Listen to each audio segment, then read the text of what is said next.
found the golden zone that I can be in. Every day is brand new to me. We might be in the wrong business here. Michael Houghton is a South African-born, Scotland-shaped innovator, driving change in AI, from consulting to founding D-Box & Wolf, inspiring entrepreneurial progress. It will cost you nothing to have intelligence. And that was like a light bulb moment for me. This is something that is going to change the whole business. I think AI has become very sexy the last 24 months. I'd never thought I would work in AI at this point in time. Then ChatGPT came out. That's when I started being like, I'm going to learn how to program now. Overnight, an entire system is 15% better. It's absolute madness to me. But we got caught up in the wrong place at the wrong time. We were forced to pivot because I needed to save the business. That was pain and awful, and like probably the darkest moments of my professional career. Welcome to the Immigrants Founders Pod, where we explore incredible stories of founders who've crossed borders, faced adversities, and built thriving businesses against the odds. And today, we're joined with Michael Houghton, who's built two incredible businesses in AI and security. And I can't wait to get into it. Michael, welcome to the pod. Thank you so much for having me. I'm excited to chat. So, Michael, you are the founder of D-Box, and you've recently become the founder of Wolf.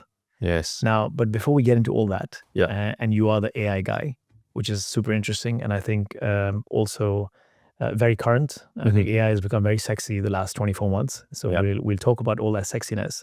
But obviously, the premise of this pod is immigrant founders. So we talk to immigrant founders, and you're one of them. And just wanted to understand your journey. Where did your journey start? You're from South Africa. So if you can just take me back a little bit, you in South Africa. So I come from Johannesburg. I was born in Johannesburg, which is one of the biggest cities in South Africa. I come from I don't want to call it a broken home because that sounds like negative, and I don't have any regrets of my childhood, but I come from parents that were divorced when I was very young, had a younger sister, and me and her kind of felt like we were out in the world together, kind of going through everything from a very young age. So grew up in Johannesburg and later went to boarding school in the Eastern Cape of South Africa in a place called Grahamstown, which was great for me. Spent time away from the family, and I mean that in a way it was good for me personally because I got to grow and become a man on my own, made some really great friends, and from there moved out into Europe, really into the UK here, and went to uni up in Scotland at the University of Edinburgh, and life just really snowballed from there. But my journey as a South African is I was lucky enough to grow up in a city, when I was young, and then moved off to boarding school in what is kind of I wouldn't say rural South Africa, but a more rural part of South Africa in a small, very small city called Grahamstown. Yeah, so that was that's the introduction to the life. I was not going to touch on this, but I can relate to your upbringing. So my parents didn't divorce up until recently, and when I say recently, like about 10 years ago, maybe more or less. But then, we also came from a broken home. I've got two younger sisters, so we have three siblings in total. And I think my exit, I didn't go to a boarding school, but my exit was really not being at home, just coming at home just to sleep. So I treated my house like a hotel. Yeah. It was just one of those where every single day there was just, there was a lot of negativity, a lot of abuse at home. So I was just like, okay, how can I find the outlet? How can I just get the hell out of this negative space? And I think in hindsight, maybe it wasn't the right thing to do, especially for my sister, for both my sisters, because they didn't have that father figure that they were craving, and I was only then after him the man in the house, and I wasn't around. So I think that really took a big toll, obviously, in how our relationship, our dynamics were. Today, the relationship is completely different. Yeah. But it really did take a hit on the relationship. And I just felt I didn't know my sisters. And I think maybe they felt the same about me as well. I don't know if you had a similar relationship with your... Yeah, that's very interesting. So when I say I love boarding school because I think that's what I needed I needed a place where I could grow up quickly. And the reason I say that is my sister and I, from a very young age, well, when you're in a divorced family, you got kind of spend time with each parent, and depending who's the who looks after you, for the most part, you are kind of shifted between the two because you want to spend time with both of your parents. And that was really hard on my little sister, and she was 2 years younger than me. And I think and not by design, but I just took it upon myself to kind of be the father figure, I suppose. And I think that's something innate in you when you have a younger sister, and maybe that she would have done the same for me. I'm sure she would have. So we have a very close relationship, as I was kind of her protector. We were always being ported around. So me and her have a very interesting relationship. We're very different people, but we've gone through a lot together. And that's not to say I never grew up in an abusive household, anything like that. It's just, it's complicated. You're a child, but again, none of this, I would do it all again, and I'd do it all again exactly the same, because I think it made me who I am. And it took my sister some time to also come to terms with that.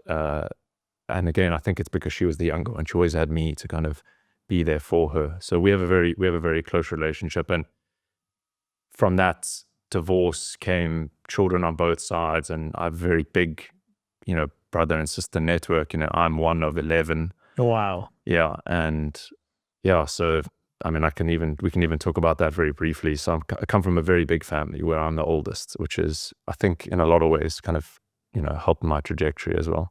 Yeah. I think, and definitely that, life is all about perspective. Yeah. I think when I was growing up when we were going through that, I had a lot of, maybe borderline hate towards my parents. Like, why am I put in this situation? Why are you guys getting divorced and all that? But in hindsight, I think that also made, like you rightly said, it has definitely made me the person I am, and my sisters and so on. But it also somehow forced us to mature that much more faster. You just had to, like if you're taking care of your siblings, or if you're taking care of yourself, or whatever that is, you're just seeing a lot of things that are maybe out of the ordinary. Yeah. So it just forces you to mature even faster. And back then, I used to hate the situation, but exactly like you, if I had to do it all over again, I wouldn't choose any other direction, because I know the benefit that it's also brought to me in my life today. Yeah. And I've said this to my siblings a lot, is as you grow up, a hardship is good. Don't think of things that are happening to, and when you're a child, it's difficult for you to kind of figure that out, and it takes time, and some people click it straight away and others don't. And I've always said to them, try find a way to find the good in anything, and try learn from it, and take something from every moment that you get, because you never know when that little nugget of learning comes, bears fruit down later in your life. Yeah, no, 100%. I mean, I'm a strong believer. Everything happens for a reason, and whatever happens for your own good. I think if at least it helps me. There's a lot of stress in life, just in general, but it helps me stay grounded, knowing that whatever is happening is only happening for my own good. Just put my head down and just roll with it. That's all you can do. Yeah. Oh, that's all you can do. Yeah. Well, I think that's all you should do. Yeah. Well, exactly. That's all you should do. I agree with that. That's all you should do. So Scotland, why did Scotland happen? So you said you traveled around Europe, and then you didn't go anywhere else. You came to the UK rather. I'm guessing maybe English was the less barrier, or I don't know. Why Scotland? Yeah. So when I left school, I did really well at school. And I mean, for the most part, I would classify myself as a nerd for sure. I have always liked learning, but not in the sense that I wanted to be an academic, more just in the pursuit of kind of mastering something. And I was really good at maths, and I was really good at design and architecture at school. And I kind of found myself in this position where I had to choose between the two. And there was one place where I didn't have to choose, which was in Scotland at Edinburgh University, where they offered really a degree where I could do architecture and engineering at the same time. Not a full degree of architecture, but all the design elements of architecture, and then a full engineering degree. So for me, it was obviously a proper nerd, because you had to do two. Yeah, well, it was more. I didn't want to give one or the other up, because I didn't know where I would end up. Now I didn't actually know what I'd end up doing, and I didn't really have a clue. What I did want to do was go and eventually work for like Elon. That was kind of my like North Star, was go to America, work for any company related to Elon, But in order to do that at that time, South African schooling didn't really allow me to do that. So I went to Edinburgh, studied architecture and structural engineering, and had a great time. And some of the regrets I have from that period of my life is I don't think I took as much advantage of that to figure out who I was during that period of time. I don't think I put myself out there enough. But the journey getting there was really about me trying to maximize my ability to go work for Elon. That was like one of my big goals, was to go to the States, I guess to immigrate again. So Edinburgh was amazing. Edinburgh is a good time, but the weather was awful. That takes a lot of getting used to. Luckily, there's no language barrier. Especially if you move from South Africa. Especially from South Africa, and the Scottish people are super friendly. Oh, absolutely. And Edinburgh is such a unique city in the sense that it's a proper city, but you can walk everywhere. And it's very international. I think, the statistics are crazy on how many international students are there. So whilst it feels like you're in Scotland, you may as well be in any other university in the world. It's super international, which is great for making friends and building a network. And some of those people that I made really good friends with in Edinburgh are still some of my closest friends today. And in fact, my best man at my wedding, I met in Edinburgh. Oh, wow. In my class. Oh, wow. As I'm sure we'll talk about, like, all of this is about building a network and people you can trust and people who believe in you. And, I met a big group of them when I was over there. Wow. Oh, that's super interesting. So you came alone to the UK, or you had friends, family, or did you know someone, or? No, so I came alone. I came alone. There was no one in my year up in Edinburgh. There were a couple people in my year from school that were going to the UK. And I think I said this to my dad a few days ago. I think I was in a generation before, like this large group of South Africans have now kind of left South Africa. I think there was only a few of us over here certainly from my school. And a couple of years later now, large majority of people who are able to would leave and come to the UK. So no, I came alone. I remember flying over with my dad and my godfather, and we arrived in Edinburgh, and it was raining, and I was carrying these suitcases. And if you've ever been to Edinburgh, there's just the stairs up from the train station, and we got dropped off there, and my dad and my godfather kind of walked up the stairs, and I was there with these two big suitcases trying to like lug my way up. And next day we drove to the halls, which is kind of like the residencies, and they dropped me off and, took a picture of me at the front door, and they left. And that was me like standing at the door, no sort of like, oh, we'll help you into your room. And I'm glad they did it like that, because kind of was like, here you are, you're in the big bad world. Good luck to you. And yeah, it was a cool experience. And the way that we did it is, like how to be in the real world. I got all my allowance up front, and it was like, good luck to you. You figure out how to budget, you figure out how to do this on your own. And if you need more, you get a job. And I did. And it's a great learning experience overall. I would highly recommend, if you have the opportunity to do so, is to put yourself out there and leave the nest. Yeah, especially, leaving the nest. I think there's different layers of leaving the nest as well. Leaving the nest, getting a different, moving out from your parents' house, and you just got a different house, versus moving to a different country. I think that's a different layer of leaving the nest altogether, because there's a lot of unknown. The people are unknown. Yes, you speak the same language, but you don't. The cultural differences, and I think South Africa maybe not so much, and correct me if I'm wrong, not so much as a melting pot as much as the UK, as much as Scotland. So again, maybe that dynamic shift as well. So I think that's a different layer of leaving the nest as well. Yeah, and also leaving the nest alone, because you leave home and you go to university, and usually if you're in South Africa, if you're in the UK, you go to university, and some of your school friends are also that same university, and they stay your friends, and that does your network grow a little bit, but it still grows inside your country. And I think there's a huge amount of value that you can give yourself or your future self. Credit to your future life. You can give yourself somewhat of a head start later down the line if your network grows outside of your country. And that's what leaving the actual nest, it feels like, is you leave without friends, without a support network really, and you build a support network by virtue of, being out there, and that's your network that you take with you. And it's not like you lose your original one. No. Those nodes connect, and as I found later in my life, as you get married and that your friends meet, then those networks interlink, and now they're all part of the same network. And that's a really powerful thing. And that's why I've been so grateful, having been in South Africa and in Edinburgh, and my holidays in the summer going to the States, and those networks have just all interlinked, and now they're all friends. And it's a really powerful thing, that I think, and something that I'm probably something I'm most proud of, is the network that I've built up over all these years. Yeah, definitely. I mean, we were talking about just before we started the pod, it's not what you know, it's who you know. And we will touch on the network. But before that, so you were you were in Scotland, you were studying in Scotland, but then your aspiration was to work for Elon, obviously in America somewhere. So you also tried to go to America, but then you're still here. Yeah, still here. Fortuitously. What happened there?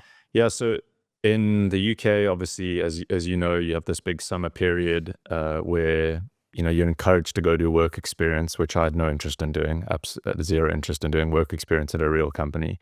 I've always loved being on the water, and one of my good friends at uni said, there's this thing in America called Camp America. That's what he said to me, where you can go work at a summer camp and you can teach people how to ski. And I was like, people will pay me to teach them.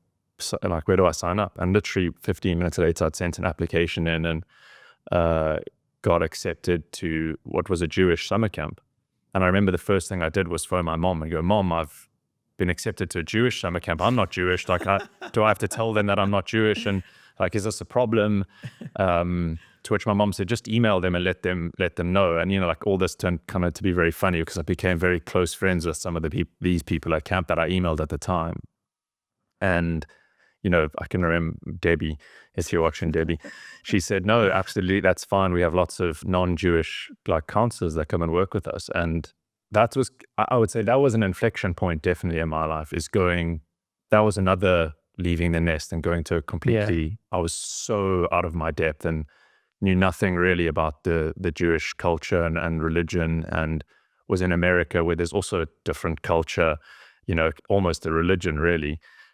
Working at summer camp where you don't really get to switch off. You can't fake it. You figure out who you are very quickly, and you put yourself out there. And I just became who I am now. And it's a turning point in my life. It's probably the thing that I'd recommend people to do the most. Don't do job work experience. Maybe don't take that advice. But for me, that was the turning point in my life, was going to the States for the summers. Yeah. Yeah. And then so you were there for the summers, and obviously then you had to come back, complete your education and so on. But then you decided to stay. Yeah. So or you didn't apply. I did apply. So actually, that's this follow on from that story. I spent a bunch of time in the States working during the summer, and I made a whole new network over there. And I went from being a counselor to a supervisor to senior staff at the camp, and I sat around the table with all the leaders of, and these were people much older than me, and I was by far the youngest.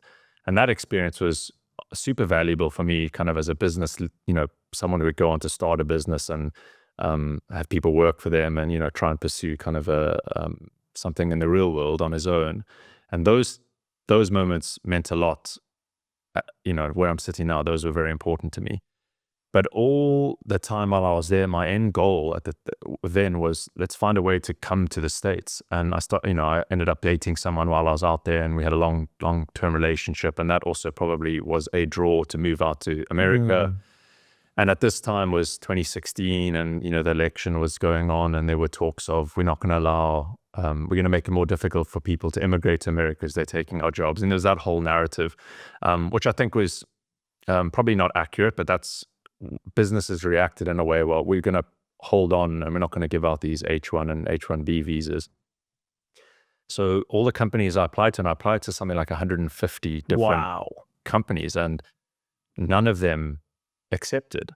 And I applied to one here in the UK, and actually, funny story, I messed up. I applied to the wrong thing. And I got accepted straight away. And I was in an interview, and I remember sitting in America taking this interview. And the thing that they were most interested on my CV was this time in America, and like, what were the skills that you learned there? Oh, wow. For me, it was, I had a big team of people that worked for me. By the end, I had like 40 staff that worked for me, and they were all from all over the world, and they spoke different language. And that was the thing that they were most interested in, because academics, sure, you need to do well and etc. But that was the stuff that was of interest. And I think that catapulted me into the UK, which was in the world of fire engineering as a consultant. And, as we'll get to, like that became the basis upon which this whole, working in AI was really built. And I didn't know it at the time. Super interesting. Yeah, I mean, it's the decisions you take, which you don't maybe think about it in the moment, but how that has the ability to change the trajectory of your life entirely. Yeah. Like, it's just amazing to think. So, again, just coming back to your immigration journey, your immigrant journey. So you're in the UK, you've gone to America, then you've come back. What would you say were the maybe the hardest aspects of moving out from your nest?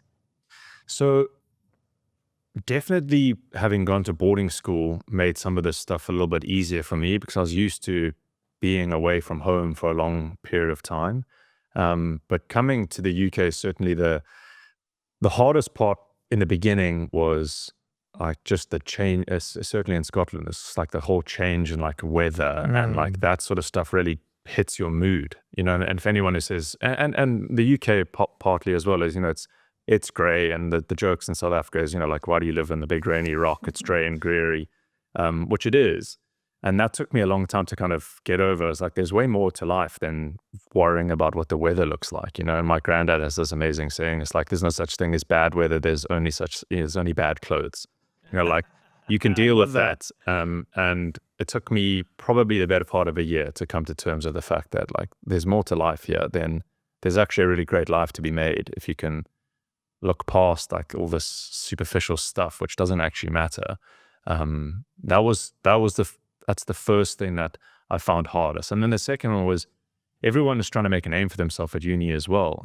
People is the cool kids and the this and the that. And I think I got sucked into being, trying to be whatever, trying to be the cool kid as opposed to just being who I was. And that first year is what that felt like as well. Not just accepting who I am and the way that I work and the way that works for me, which certainly is very different to everybody else. That first year was really for me to figure out kind of who I was. And America, that at the end of that year, was what helped me get over the line. Was really going to a place where I felt so uncomfortable being in America.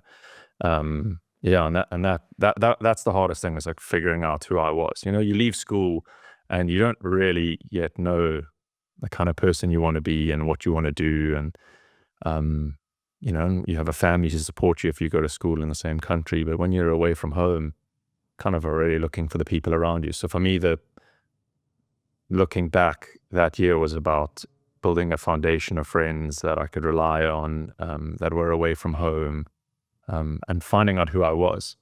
And a lot of people I went to uni with were doing the same thing, because they were also away from home. So you end up being in this, as you said, a melting pot of people who are going through the same thing, which I think is always a good thing.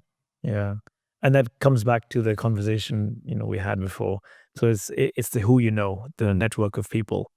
And, you're in a university, obviously a lot of international students, everyone has the same pain point. So there's a lot of relatability as well. Yeah. Like, everybody's trying to make meaningful relationships. And it's great, by the way, that you've made obviously strong relationships, that one of them was the best man in your wedding. That speaks volumes.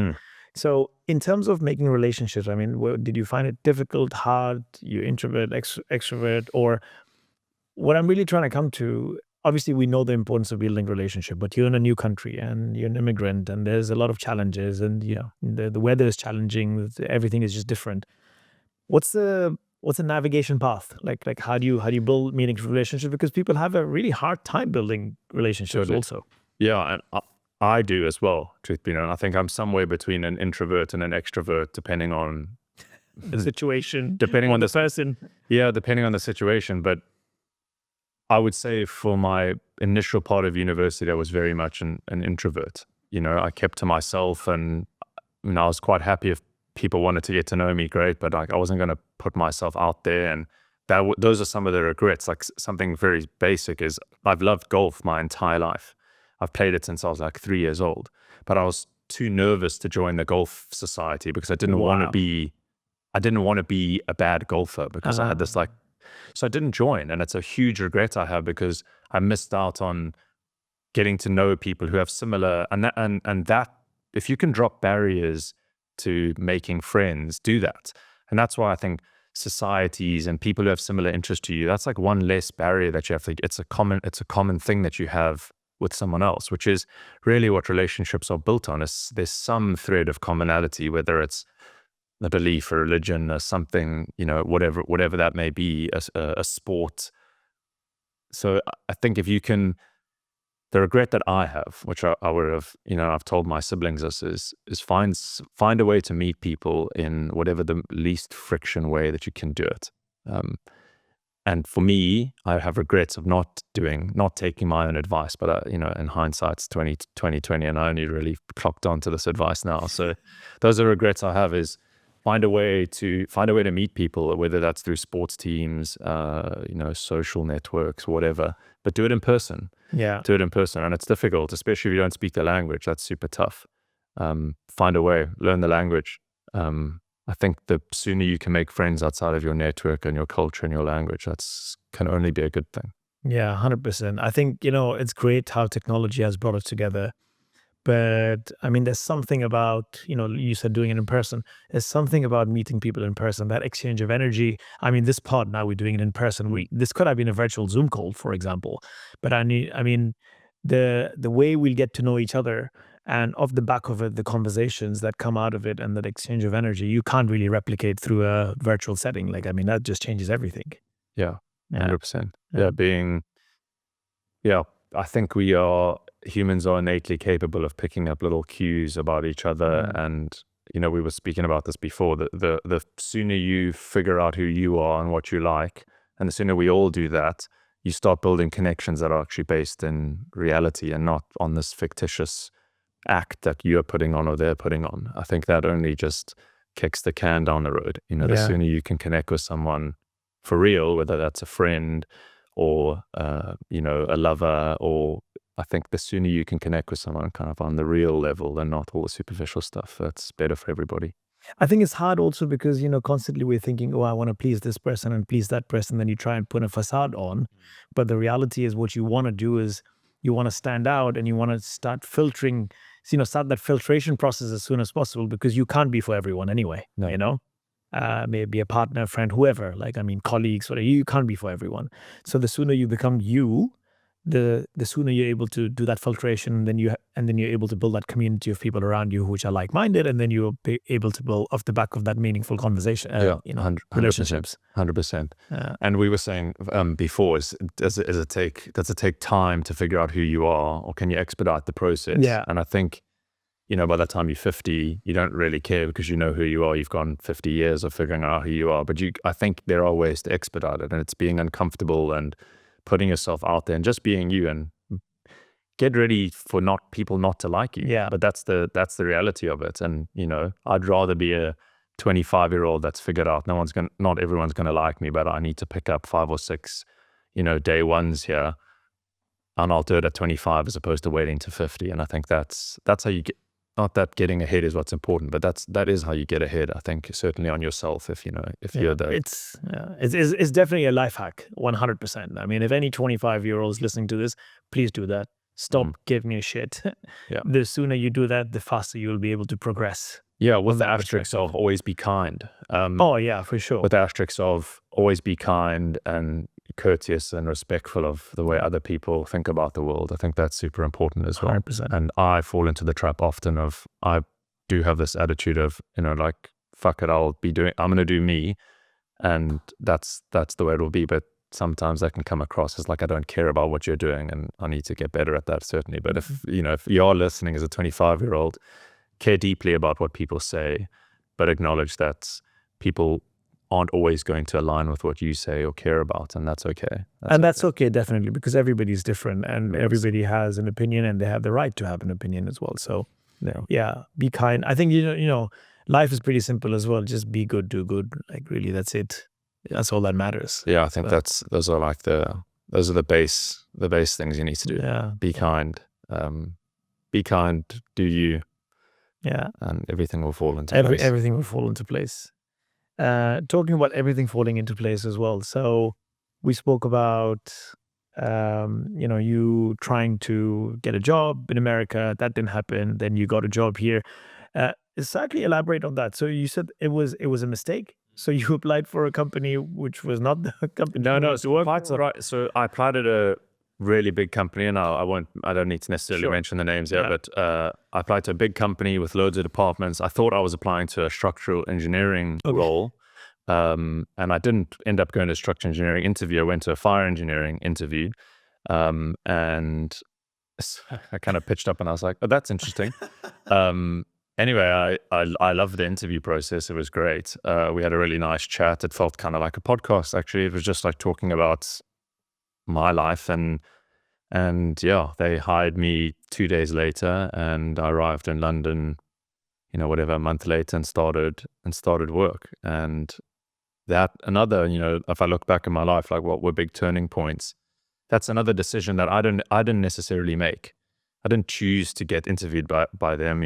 I made a mistake and ended up getting interviewed, and that was a big turning point in my life. It kind of kicked on this building a skill set that has become ultra valuable for me now, but it, for whatever reason, was a skill set built on the foundation of what I built in America, working at summer camp with a bunch of different people. So yeah, it's very interesting actually saying it out loud. That is also another turning point, which was just luck, I suppose. Luck. And I went into a team that was going through changes, and there was opportunity that existed, and there were some specific projects that no one really wanted to be on. And, the big boss man said, does anyone want to do this? And I was kind of like, I'll try, give me a shot. I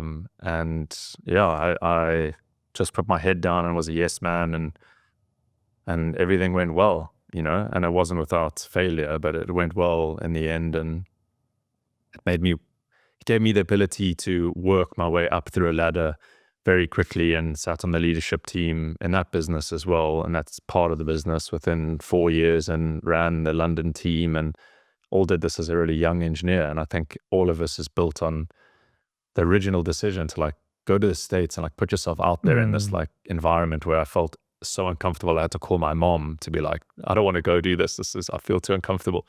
It all started from that. And it's very interesting how decisions can change kind of the whole course of your life. Yeah, absolutely. I mean, super impressive, your growth trajectory. But I mean, it's interesting also that, you thought you were applying for a certain role, but then you went for a certain role, and then you said, okay, that's maybe not a decision you took for yourself, but then you went in that direction. However, not doing anything is also making a choice. So, I mean, it was also your decision to not deviate from that. You could have not taken up the role. You could have said, oh shit, this is the wrong interview. This is not what I thought I was applying for. So sorry, ciao, I'm leaving. But you didn't also do that. So that was also your decision to just follow through. Yeah, definitely. Yeah. And that just led to where you are today then. Yeah. And I guess the election in America also, we're kind of doing this on election day.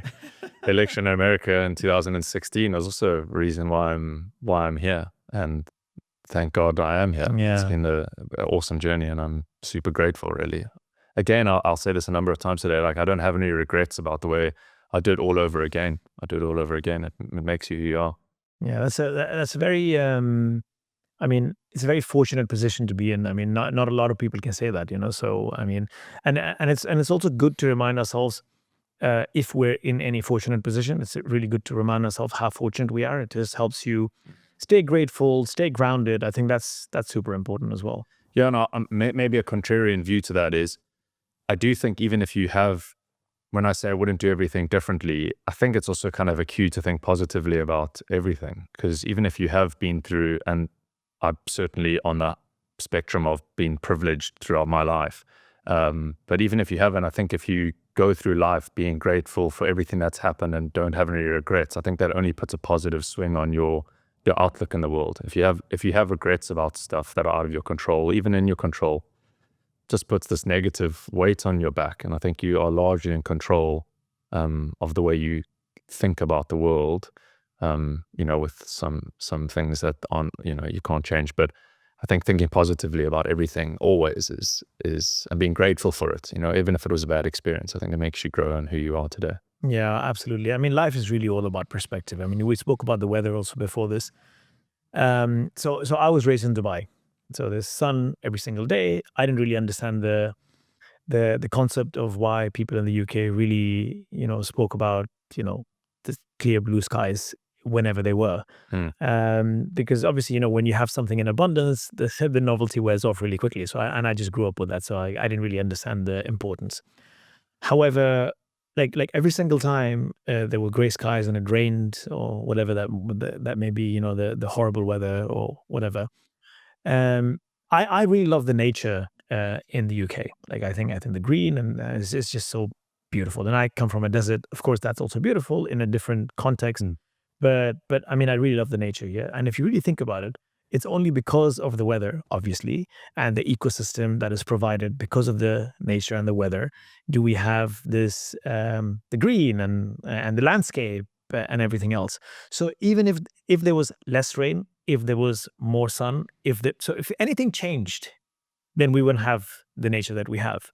So again, just putting different perspective on everything that you see or view, and I wouldn't trade this nature that my eyes have the fortune to see every single day for anything else. But that can only exist or coexist if you have this weather. So I mean, it's also important to understand, everything in life has a reason, and again, it comes back to perspective. Yeah, and just keep moving. Yeah, keep moving. yeah, My mom has this great saying. She just says, "Keep moving forward." Like things are what they are. We just keep moving forward. yeah. Which I think is, live your life like that, and I don't think you've got many problems. No. You'll figure it out. You figure it out. No, absolutely. Yeah. So, okay, coming to the AI space. So was that something that you deliberately chose during your studies in university, you becoming an engineer, or something it was out of interest, or it's just outside of university, now you've fallen into the space? Yeah, so did nothing to do with AI or machine learning or even automation really at uni. We did some, I learned programming at uni just by virtue of some of the mathematics courses that you do and like modeling that you do in engineering. Did some programming, not a lot, nothing that I would call myself like a computer scientist or like a programmer by any means or a software engineer. Went to work in the real world as a consultant, and a big part of my job at the time was, we wrote a lot of reports that would go out to clients. And if you've ever, if anyone's ever listening who write reports, and this is 5 years ago, you realize we didn't have ChatGPT or any of these kind of tooling. The most advanced thing out was Copy AI or Jasper, which I don't even know if those still exist now, but that's what was out at the time. And I just couldn't help but think there must be a better way of writing these reports. And I remember my boss, the kind of head of the department, saying, can you draw up some job descriptions? And I was like, okay. And I literally just dropped it into Jasper or Copy AI, one of the two, and gave it some instructions, and it wrote out these job reports. And like literally 4 minutes later, I gave it back to him, and he was like, "These are amazing. How did you do that?" And I was like, "I'm just quick," or something. Like I can't remember. I said something crazy because I felt this like a shame. Like I don't want to tell him that I've just basically scammed you by having an AI just do this thing. And that was like a light bulb moment for me of something that would have taken me, or that he was happy to take a couple of days for me to get back to him. I got back within 10 minutes. And that was like the moment where I was like, wow, this is something that is going to change, the whole business, for me, like thinking our whole team will change if this happens in a good way. We won't have to write reports. And I went to him, a couple of months later to say, I think we should start looking at training a model and doing this and doing that. And this was GPT-3. Yeah, GPT-3 was the best model out at the time. And it wasn't, ChatGPT didn't even exist.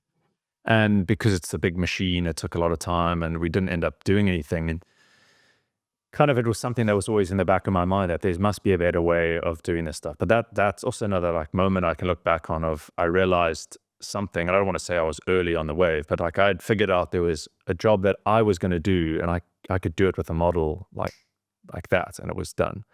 So that became the first kind of moment where I realized AI was going to be something that was going to change the way we did stuff. I'd never thought I would work in AI at this point in time. Fast forward a couple of years later, I did well at this company and my boss started to realize that I was getting bored, really. And I said to you before, like my goal has always been to like maximize not being bored. And that's why I've always been a yes man. Like, let me give that a try because I know something new, won't get bored. Cool, I'm in my happy place. And he tapped me on the shoulder and he said, I think you figured this out. And it's not going to change that much. And I was where you were, and I'll thank him forever for this. He said, I was where you were or are 20 years ago, and it's going to be the same for the next 20 years. You know how to do this. The project can get bigger, the money can get bigger, but you already know what you're doing. And he said, I can see that you're bored. You should go try something else. And, I would say I was one of his higher performing staff. And he said to me, you should go and try something new. And it's something I'll never forget is that, again, we talked about this before, finding people that trust you and believe in you and want what's best for you, this like idea of a network. And he said, go out into the world and try something new. And if it fails, you can always come back. And that's the reason why I left, is because I had belief in him and certainly from my partner at the time, who became my wife, and she didn't put up any barriers. She was like, do it. I can see this is something that you need to do. So those two people I'll always be extremely grateful for, the boss for saying, give it a shot. And then the real boss back home for believing in me and supporting us through this whole endeavor. It's really about,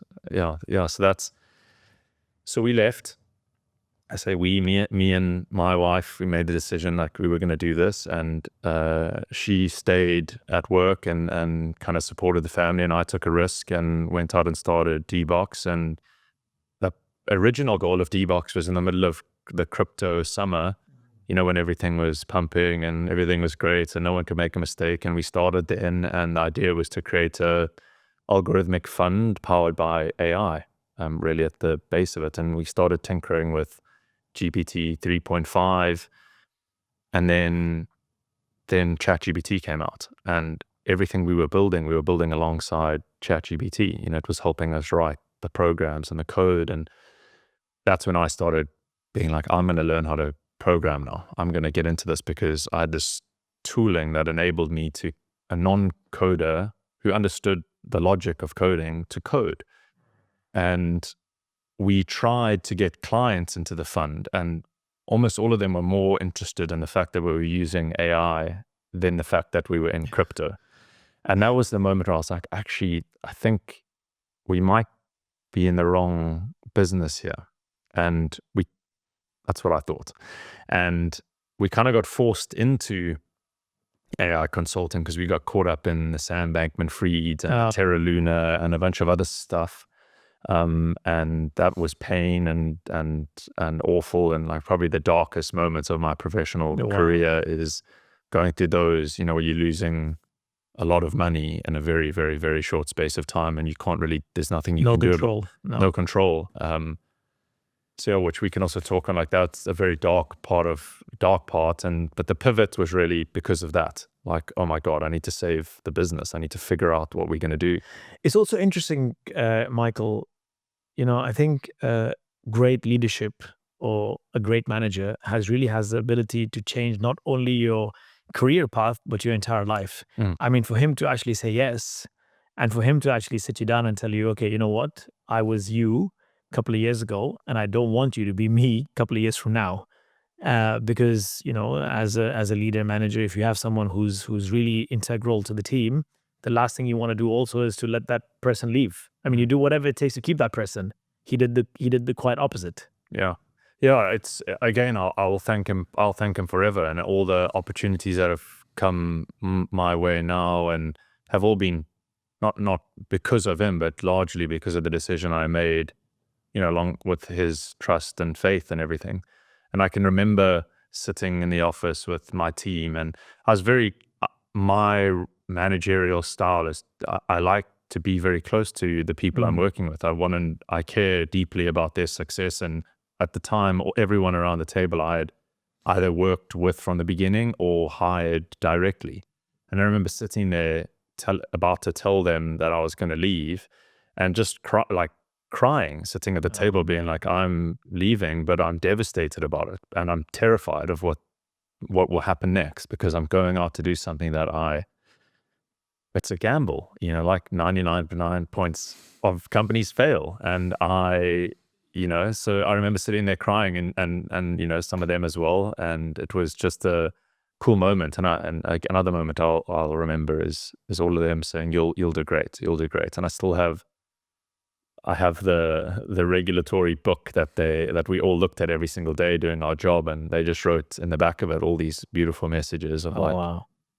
Good luck. And so it's cool. Again, comes back to relationships that you build with people, and being kind and taking the time. And I was very invested in their careers and making sure that they had the skill sets to succeed, just how my director gave me all the shots. And I made sure that they were all yes men and women. And yeah, and to this day, they're all people that I can pick the phone up to and, go have a coffee with, and I care when they get promoted. And, so I think that's something that has been ingrained in me, throughout life, is care about other people and spend the time to get to know them. And if you care about their success, they'll care about yours. And if we all did that, the world would probably be a better place. Oh, 100%. And I think, that ripple effect is so interesting. Your manager caring for you, you caring for your people, and then so on. I mean, I keep saying, and as founders and entrepreneurs, you're out there to change the world. But in my opinion, when I say change the world, what I really mean is to change the world of the 5 people around me, my world and the 5 people around me.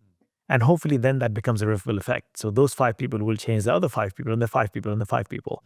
So hopefully that experience that you've left your team with, now they're able to then pass on that experience to the 5 people and the 5 people, and so on. Yeah.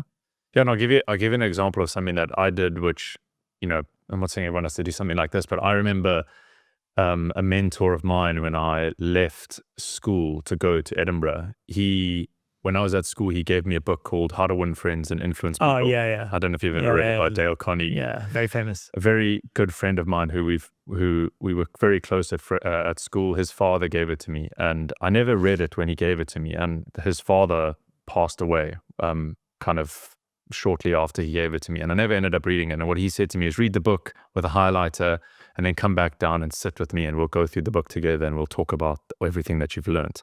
And he sadly passed away. And I read that book every year because of sort of like an ode to him, but also after reading it the first time, and I'd encourage everyone to read it. And some stuff is a bit outdated, but the messaging of, it's not about, forcing people to like you. It's more just how do you talk to people so that they understand what you're saying and they understand your viewpoint. And I think that book is something that I gave to everyone I hired underneath me at ACOM. And I gave them the book, and I said to them, read this book and we'll sit down and talk about it. And that's what we did. And that became my little ritual. And it all started because someone took the time to do that with me, 10 years earlier. That's so beautiful. I remember reading that book more than 10 years ago, I think 10, 12 years ago. And I was absolutely fascinated, but also intrigued, excited to apply it in my own life. And I've been a salesperson all my life. And it's not about, somehow manipulating people to like you and so on, but it's really understanding yourself, and off the back of it, how can you, start paying it forward, kind of. Yeah, and that there's 3, I think the first chapter, if you read anything, read the first chapter, and the first chapter is don't criticize, condemn, or complain. Yeah. And those 3 virtues of communication, I think, are unbelievable. Whether you're talking to a friend or a loved one or your child, it doesn't matter. If you follow those 3 kind of rules and talking to people, it's very unlikely that you a conversation doesn't end in an outcome. And for the most part, if you're a businessman, you want conversations to end in outcomes. You want something to come out the other side of it. Otherwise, why are we wasting time doing this at a business level? But, in your relationships with your family, you also, things should be outcome driven as well to a point. I think that's how you sustain relationships and build new ones as well. Yeah, absolutely. I mean, you might think that, oh, but this is relationship. You're just thinking, you're overthinking and you're applying what strategies now in relationships. But the reality is, I mean, that is why knowledge is important. And that is why learning from other people is also important. How do you navigate life? And I think navigating life, I think the premise of navigating life, we navigate life in any facet, if it's work or personal or business or whatever, with other human beings. So I think ultimately when you're navigating life with human beings, the core of that is communication. And if you understand the fundamentals of communication or the right way of communicating with different people, I think that is a big win, not only for yourself, but for the other party as well, who you interact with. I'd be interested to know what you think of this. So I remember at work, and this is maybe, it comes to this point of like, how do you integrate into society or a culture or a business environment? And I remember sitting in meetings with my director and on this kind of topic of communication. I would write down the way that he would say things, because I liked the way he structured a sentence, or I liked kind of the cadence to it. And I would kind of start making my own versions of those things. And this whole theme of like learning from other people, I found that hugely valuable. And it really became, not that I was copying the way that he spoke, but if he said something in a particular way, and I'm sure you've been in lots of meetings where someone says something that throws the whole thing off track and you somehow need to kind of, keep the ship sailing forward. And he was exceptional at that.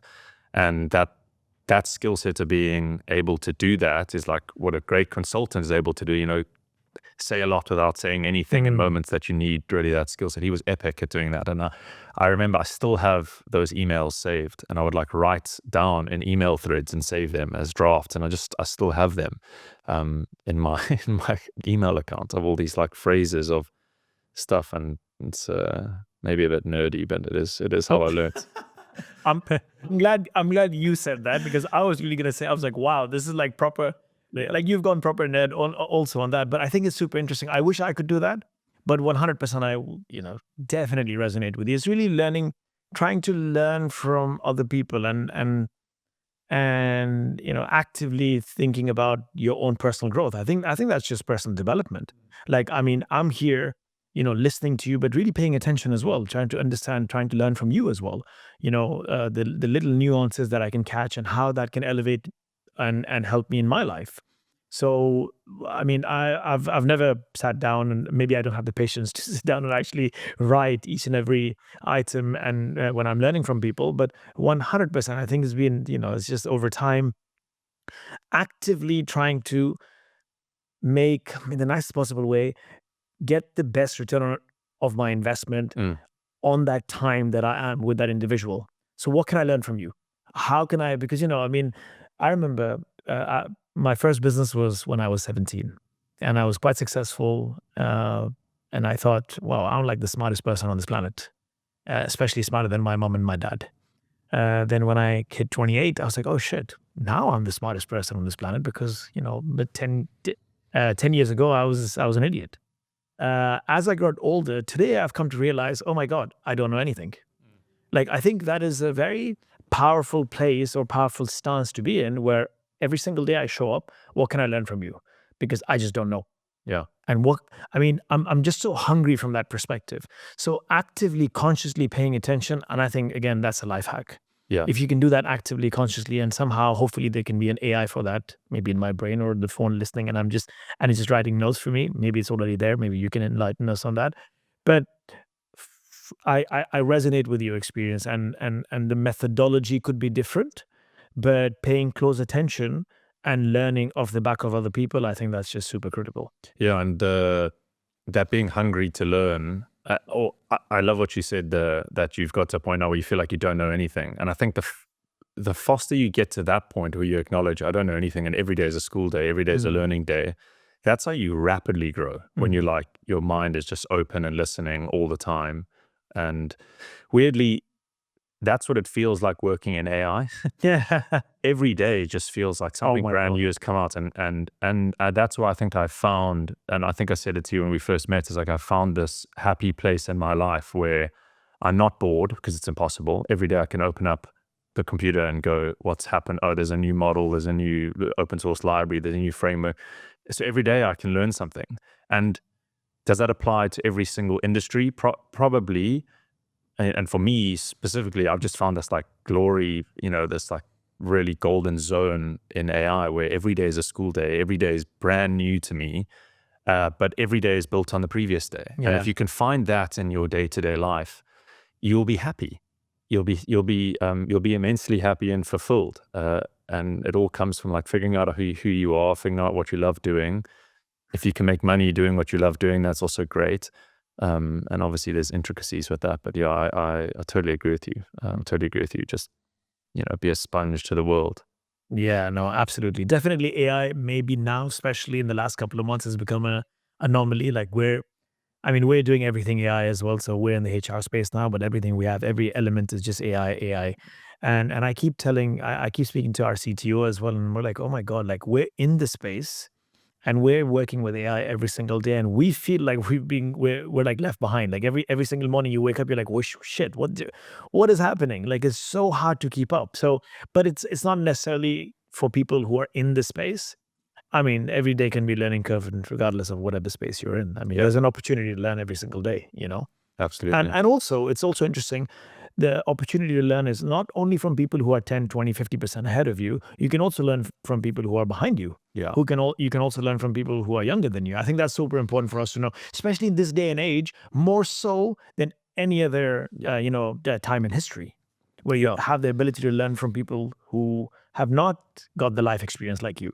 Yeah, and weirdly, that was one of the challenges we found when we started going out into the world to try and help businesses adopt AI, was that we had the older generation saying, listen, we don't need your help. We understand how our business should run, and like your AI is cool and everything, and like ChatGPT. Fad, obviously, it's going to die. It's not going to change the way, and if I sit here today and I look back, 2.5, whatever, almost 3 years when that first conversation happened, I'm like, how wrong were you? How wrong were you? The world has changed. AI's in every single tool we use now. Every major business and corporation is talking about how they're adopting it. And, I say this to my business partners and shareholders and stuff all the time. It's like our total addressable market is every single business on the planet, because I think at some point every single company, 100%, big, small, and I'll extend that to human beings as well, the total addressable market for understanding how to use and adopt and be enabled by AI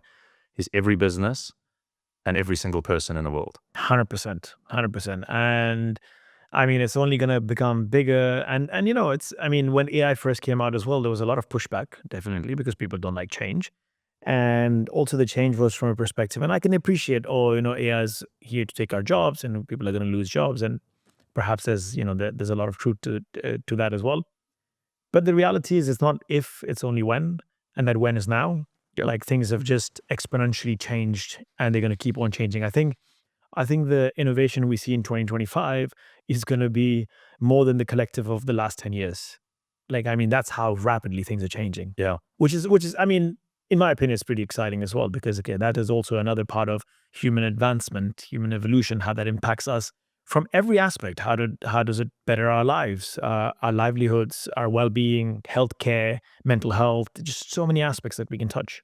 Yeah, I completely agree. Yeah. I think it's the most powerful general purpose technology that's ever been created. And it's not happened instantly. This all started in the 50s. Correct. And it's been a long, winding road to get here. And there's been big dark winters where nothing happened because we didn't have compute to get us to the next stage. And then we needed more data. And then, we got big data, and now we have data and compute, and now the line just kind of goes vertical. So yeah, I think it really is, for me, and I'm very passionate about this. People need to start using this stuff. If you haven't started using it, like, what are you? Yeah. It's absolute madness to me. The amount of, and I'm so, I don't want to say anger, but I'm so it frustrates me when people say, I don't think I can use this in my role. I don't see a use. And I just think, well, you haven't tried hard enough then, because it's general purpose. That's the whole point, is that you can use it. You need to find some way to use it. And the use case is also becoming, first of all, applicable to every role, every company, every niche, whatever, but also that much more easier to use. Yeah. So, when, again, 2 years ago, oh my God, you had to have the right prompt, and then this new wave of prompt engineers came along the way. But today, really, I mean, things are becoming so much easier. Like it's like it's in the nicest possible way, dumbed down so much that you actually don't need prompt engineers for a lot of things also. Like it's just like the models have become so much more smarter, and they only become smarter and smarter, you know? So it's interesting you say that. So Sam Altman has this, they always ask him, what companies shouldn't people be founding, with AI going the way it is. And what he says is all of the model providers are trying to make their models better. So models have, like you mentioned, in the beginning, you had to prompt them really well for them to do a task, because we hadn't figured out how to kind of give models the capability and intelligence to be very, very good at a wide range of tasks. But the researchers and the model providers are incentivized to make the models really good at everything, so you don't need a prompt engineer. So over time, the models are just going to get better at doing stuff without prompt engineering. And if you take that as the proxy, if you imagine an AI model is a boat with holes in it, if you start a company that's trying to plug holes in the model provider, the research labs are trying to actively do that because it's their product. They're trying to plug the holes in their own model so that their model isn't slowly sinking, or whatever the analogy that you want to use is. So the model providers are actively trying to make their models better. So all these problems that we have with the model now, so as an example, if I say, whatever, the model doesn't output in a structured way reliably. So a bunch of companies started up over the last year to do that. That's a very niche thing. It's like, we're going to help the models be more structured. OpenAI just released their new model. It does that out the box. All those companies are now useless. If I'm a developer, I just delete those lines of code because I don't need them anymore, because OpenAI does it right out the box. So this is like the paradigm we're going into, that the models are just going to get better and better and better and better. And that's why I really think it's crucial for humans and businesses to get on the wave now. Even if the model can't do the thing that you need it to do right now 100%, if it's 40% or 20%, get it going at 20%, because overnight the model changes and you go from 20 to 80 or 20 to 100.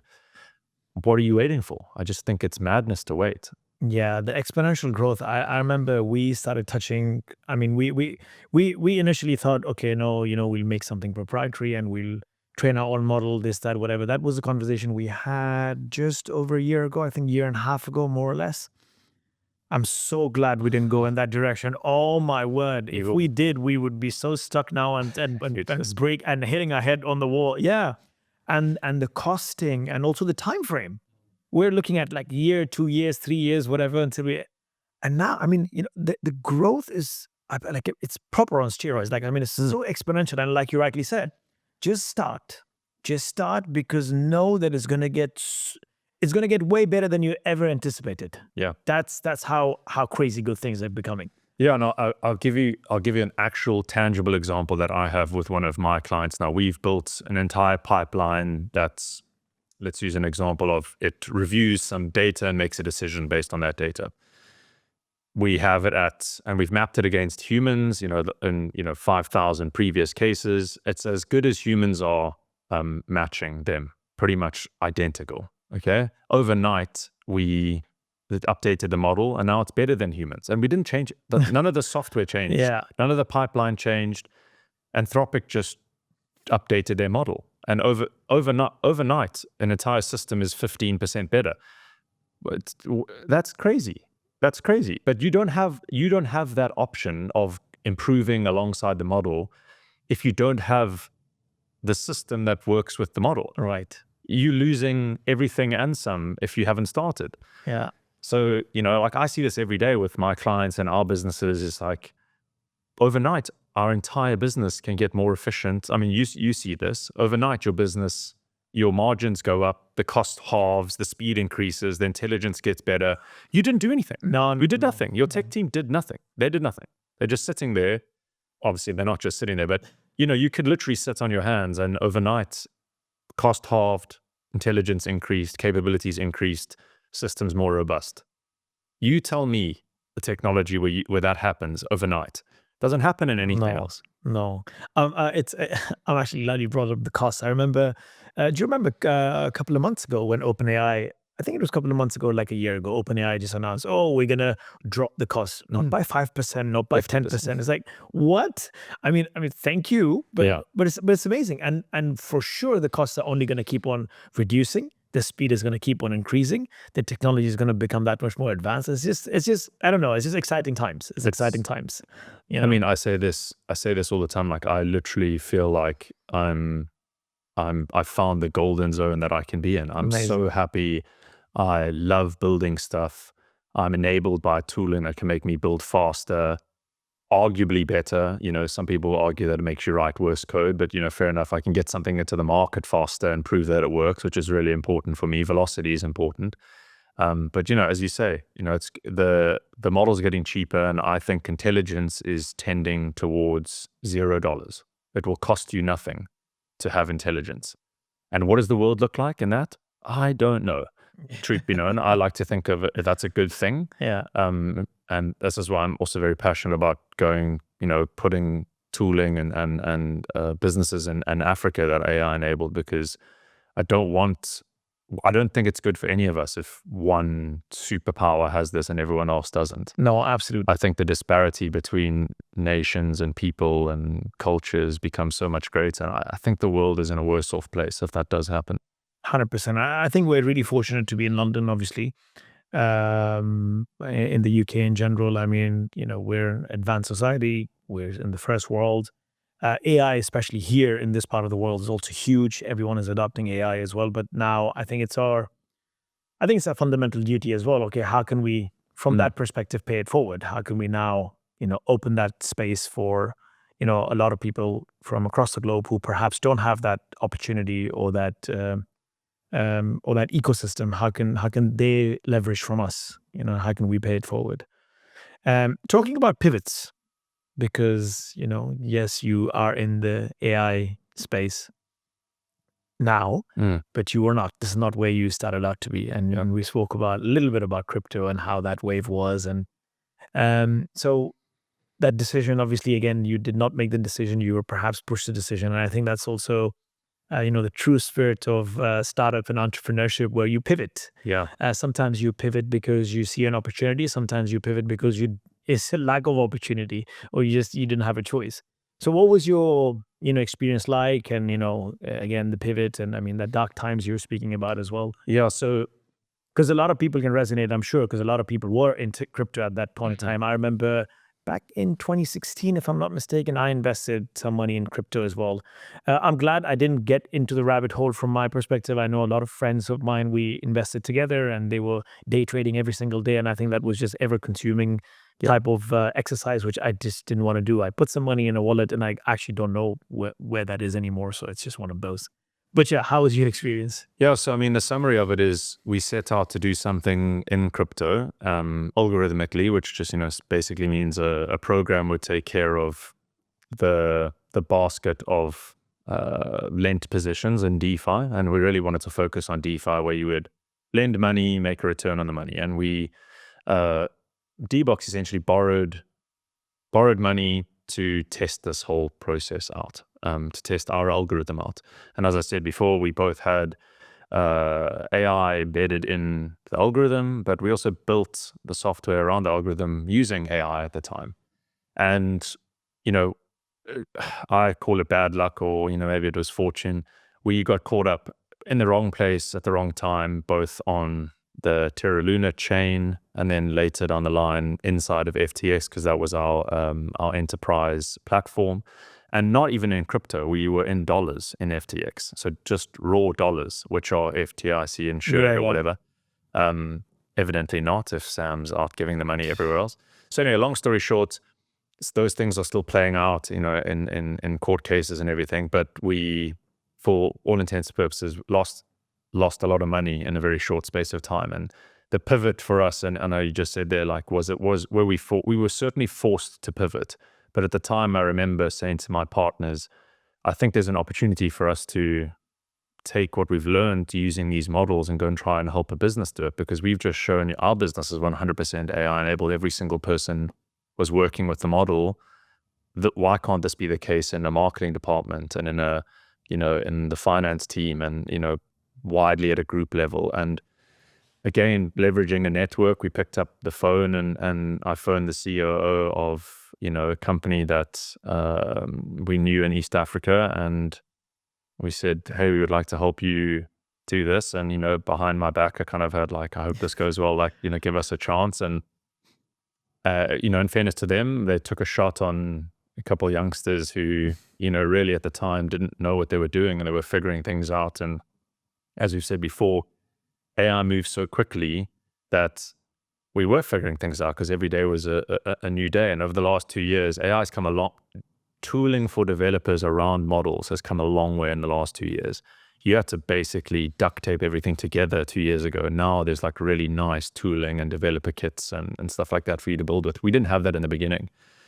And so the pivot was, we were forced to pivot because I needed to save the business. And as a CEO, I kind of just said, like, trust me, this is what we need to do. And, there was some discussions of whether or not that's what we should do, or should we just stick it out in crypto. And I think in hindsight, it's probably the best decision certainly I ever made. And we went out and served the East African market for a little bit, and my partners wanted to stay out there and serve that market, and I wanted to stay in the UK. So another kind of pivot from the business was like separating out the founders, and I stuck it out with D-Box, and they went and founded their own company in East Africa, and they're doing great, and they're servicing that market. And another network I met here kind of started out this new little last like 1.5 year sprint with D-Box, which has brought me great relationships with great clients, and had the ability to found a lot of internal businesses as well, which we can talk about. And so the pivot was tough. This pivot was definitely tough, but best decision from a company perspective that we've made up until now. Yeah, it's also interesting. I mean, you see a lot of large companies even today who are doing whatever X business, but they started off doing something completely different. I think pivot is really sometimes, a necessity, but also in hindsight, if it wasn't for the pivot, the business wouldn't be where it is today. Yeah. And the ability to pivot, I think pivoting is important, but the right way to pivot, again, there's no right or wrong, to be honest. There's no playbook around that. You just make your playbook as you go along. Yeah. But you as a CEO taking that decision or asking for your team to trust you, I think that's quite powerful, but also, it's quite a tough decision as well. Because A, you need to trust yourself, and then B, you're asking everyone else to trust you and put all their entire lives basically in your hands from that perspective. So, that's a big ask as well. And again, it comes back to relationships. Do you have, or were you mindful in fostering those kind of relationships where you have that relationship of which has trust at the core? Yeah, that's what it's all about. And that's also how relationships falter, especially in business. I'm sure you felt this. I feel very strongly that early stage startups, you need to have one captain, and some stuff can't be by democracy. It needs to be built on trust. And I'm going to make a decision, and if you're with me, you're with me, and if you aren't with me, then we can't work on this project together. Because I think in the beginning, you need to be very bullish on your belief. And I even think the guy who started Gymshark said this. Like, in the beginning, it's like, we're doing it my way. And it is what it is. And I think whilst that's really tough, but that's how I think great businesses are built, and trust is built on top of that. And there's nothing more empowering than looking at someone in the eye and saying, trust me. And you hear them saying back, I trust you. And like, that's it gives you confidence. It means you can go into a meeting or an opportunity and you know that the team's got your back and you aren't fighting each other on the other side. And so trust is a big part of every relationship. And, we talked about earlier, finding out who you are is important as a person. And I think that's kind of what pivoting is like for a business. Pivoting is your business finding out who it's meant to be, with you as part of that little ecosystem. And I think that's why pivoting is important. I think pivoting is important, and it's part and parcel of building a business. Much like experimenting and putting yourself out there as a person. You figure out who you eventually are and you settle on that, and then you knuckle down and you grind. Yeah, I love that example analogy. I think because the business also has a life of itself, and the business also now needs to try a lot of things to then finally come to a place where, okay, this is what I want to do for the rest of my life. Perhaps it's like, if my favorite fruit is banana, I only know it's banana because I've tried so many different fruits, and then finally I've come to that conclusion. So I think it's quite interesting as well, and it's also interesting, D-Box, if you can just talk about that slightly, because you obviously have clients and you help them with AI, but then you have a venture arm, but you're trying to position yourself something like that, where you also maybe do some work for companies and maybe take like a vesting interest or equity. Yeah, so tell me how I do here, because I always struggle to explain it, because I'm also figuring it out. We started D-Box originally, as I said, as like a crypto company, building tech in crypto, and then we went off into consulting. And we started as traditional consulting, where hey, we'll look at your business, and this is exactly what the pitch was. It was like, let us look at your business. We'll look in every department. We'll understand your pain points, your challenges, how your team's built up, like human capital perspective, your data capital, like how do you use, store, not use, distribute data in your business. And then we'll tell you what use cases we think you can use inside of your business, and we'll give you like effectively a shopping list. And then you can take that shopping list and go and hire software developers elsewhere. That was kind of the original pitch, which was very much an ode to my previous career, very similar kind of thing. Like, we'll give you a nice big document. And, as I said before, that whole document was AI enabled. We wrote it with AI. It was so we could cover what was a very, very big business, 20,000 employees and 17 subsidiaries, and we could look at everything and write a report out. And because our team, small team, 3 of us, was totally AI enabled. But that doesn't scale as nicely as kind of a software as a service type of a business. So the whole goal was, how do we learn from that process and create software as a service, which is not what we've ended up doing, but that was the thinking in the beginning. And that really morphed into, that doesn't scale. Reports take too long to write. Even if we are AI enabled, we can only do so many at a time, because it takes all of our team's time to look at your company.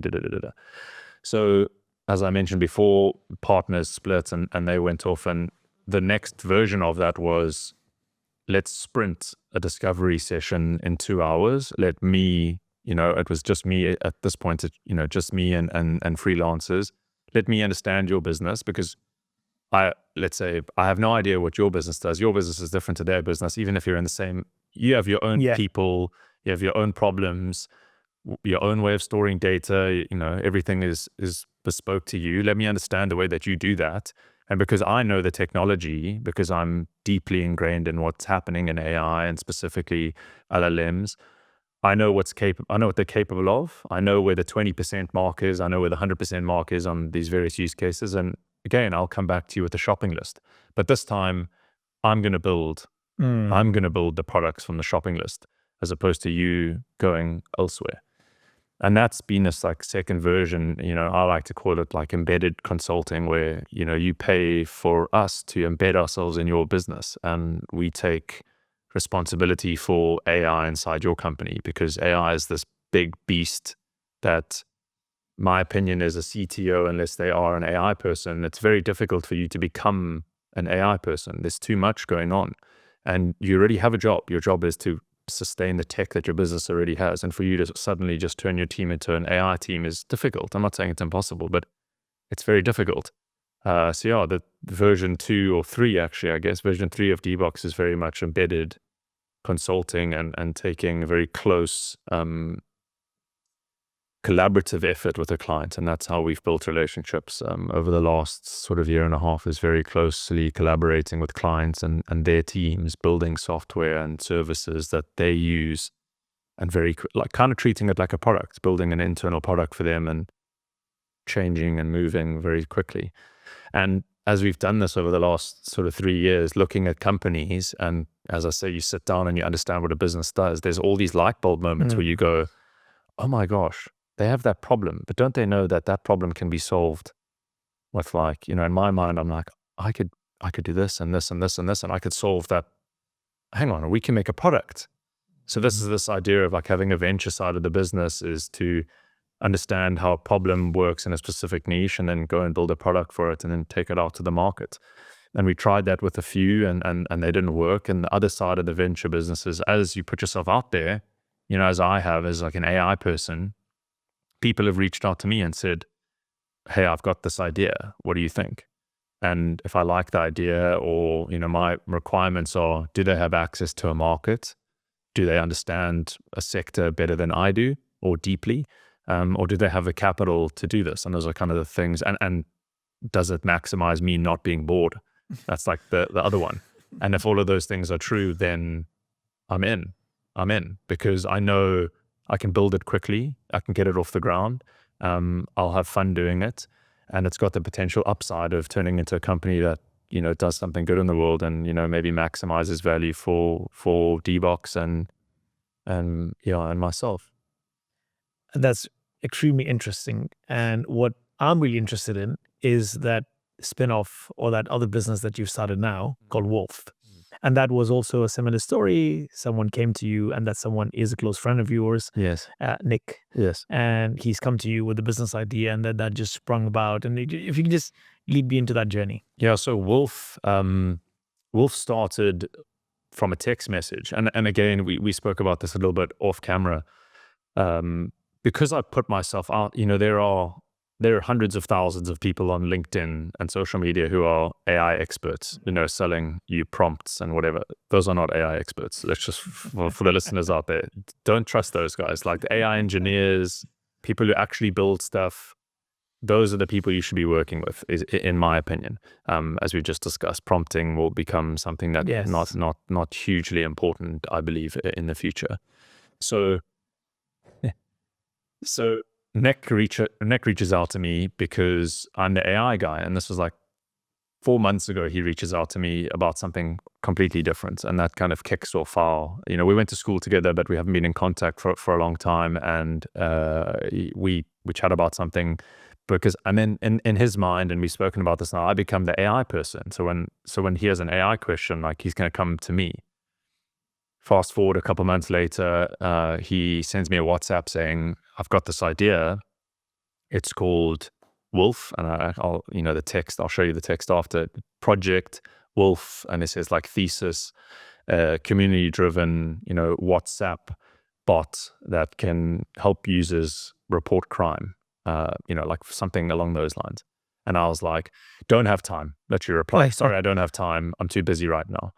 And that was it. I was like, I don't have time for this. And the weekend rolled in and I was sitting on the couch working and I thought, I should try, see if I can build this because I don't think it's that difficult for me to build. And I think I could get Nick something and I just couldn't get it out of my head. And Monday morning came around and I gave him a URL with the website and the platform.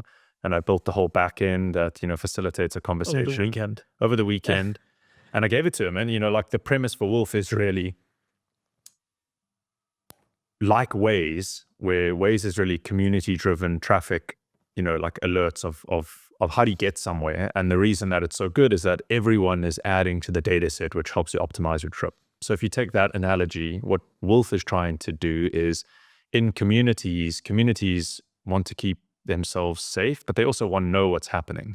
So Wolf works by the funnel is through WhatsApp. Anyone in the world can text Wolf and tell them about things that are bothering them in their area or something that they saw. They can upload a video or an image or voice notes, whatever.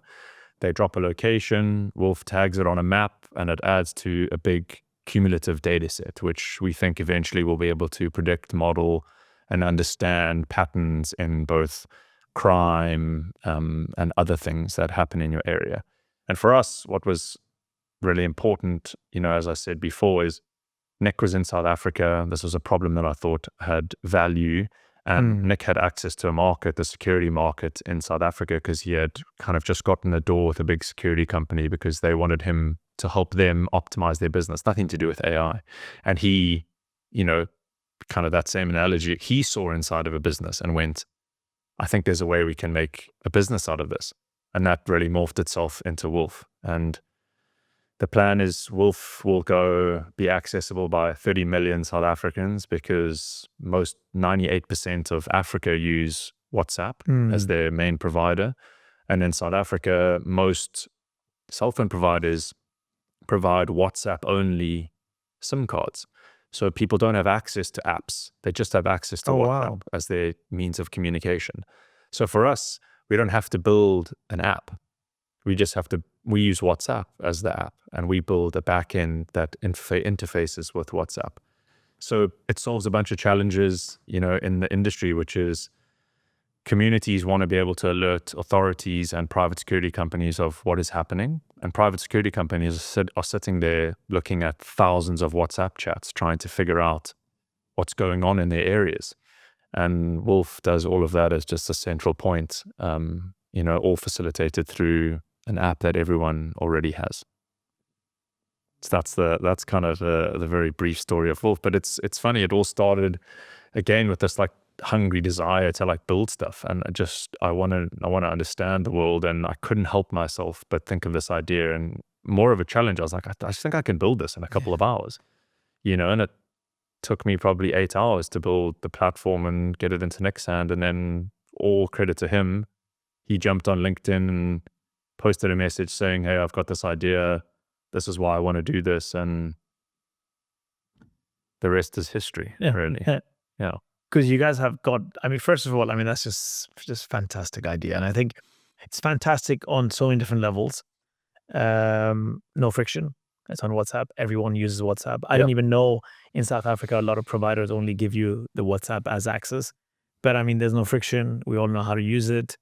You don't have to build a platform. You're, in the back end of WhatsApp. That's just fantastic. The speed at which you were able to also take it to market, I think that's just magic. And I think off the back of it, ultimately solving that problem, I think that use case is just phenomenal. How many people's life it can impact in a positive manner. I think that's just amazing. If you guys are ever looking for another co-founder, let me know. Yes, yes, I will definitely. Yeah, I'm very excited about it. I'm very excited about it. It's one of the Maslow's hierarchy of needs, really, security. And in South Africa, certainly, and, other places like Brazil or Chile, those are also right at those are at the pinnacle. And demographics like that, where there is high crime, high WhatsApp usage, those are like perfect markets for something like this. And as you mentioned, it really is frictionless. You just need the number.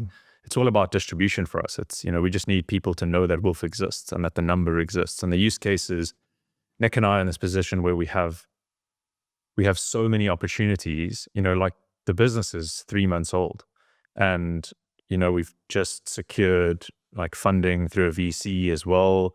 And this has all happened by, Nick and I both putting ourselves out there, but also from this, that we've talked about this a lot, from this network that you build over your life. And I think it's one of the that's been the biggest learning lesson, both for Nick and for me, is like, put yourself out there and you never know what happens. And for me and him, we feel like we literally are just hanging on for dear life, because we don't know how this thing is just snowballed into something that everyone wants a piece of. And I'm super excited about it. I think it's going to make a big difference to a lot of people's lives. And that's awesome, and the money is irrelevant to me.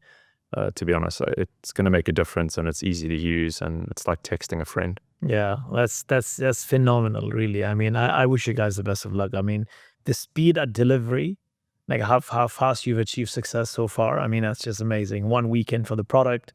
Nick puts a post out there. People are already using it. You're venture backed already in the span of 3 months. That's just magic. Especially in this day and age when founders are suffering, or it's raising funds has become harder and harder, So, obviously you guys have a great product. And like I said, I normally don't say this, but honestly speaking, like if you guys are really looking for investment, or if you're looking for another founder, do reach out to me. It's fantastic, especially because of the use case, really. The ability of it to impact so many lives, and, bring that safety and security back in people's life, where safety and security really is a novelty in a lot of countries. So yeah, that's just magic.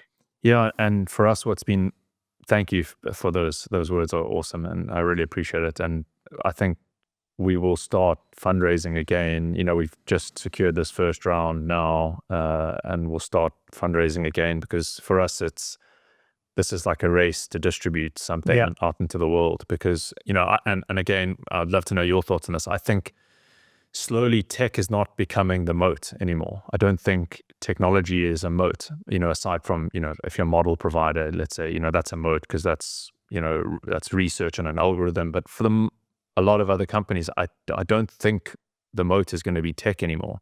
And I even think the same to be the case for Wolf. I think the moat for us is distribution and data and speed. And I know that I can build faster than most people. And I believe in Nick more than anybody else. I think he's an absolute weapon out in the world. And, he's been able to do in such a short space of time with a relatively simple product. He's garnered up a huge amount of interest and has been in meetings with people that, can't even name, kind of a thing. It's been absolutely incredible. Yeah, no, distribution, attention, I think that is everything really. I've said this before as well.